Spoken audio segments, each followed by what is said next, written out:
Mathieu Béliard. Bonjour Jean-Luc Martinez. Bonjour. Je voulais justement commencer par là et ce sera plus positif finalement pour nos auditeurs. Est-ce que c'est vrai qu'en ce moment dans les allées du Louvre c'est plus confortable que jamais? C'est l'occasion peut-être de voir les œuvres comme on ne les a jamais vues?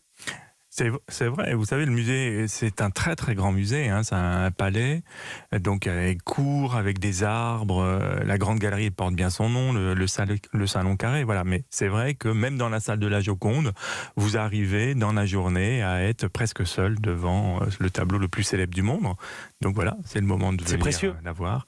C'est précieux, oui, enfin nous, c'est vrai que nous sommes... Pour vous, c'est compliqué, on va y venir justement. Je pense à nos auditeurs qui pourraient aller au Louvre. Un peu plus d'1 demi-million de visiteurs cet été.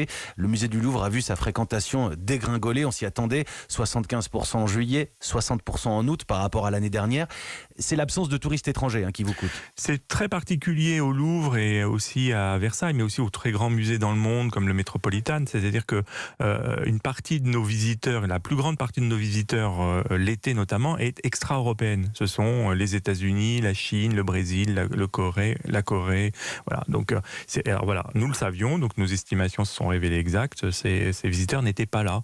Au-delà donc des visiteurs français qui eux étaient là et des visiteurs européens qui également étaient là. C'est ce que nous disaient précisément les responsables de la Tour Eiffel où nous étions mercredi matin. Près de 80% de Français.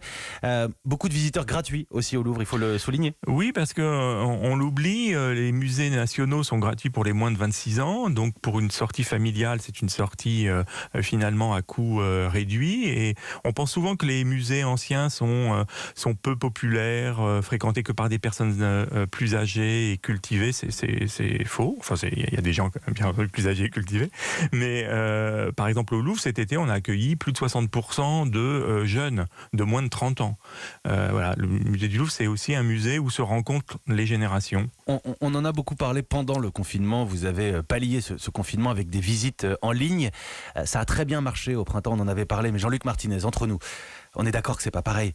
C'est pas la même chose, en effet, parce que rien ne remplace la visite en vrai, c'est-à-dire la rencontre avec la matérialité d'une œuvre, mais aussi avec les gens. Parce que je voudrais dire quand même qu'un musée vide, c'est pas la destination d'un musée, quoi. Donc c'est pas la mission d'un musée.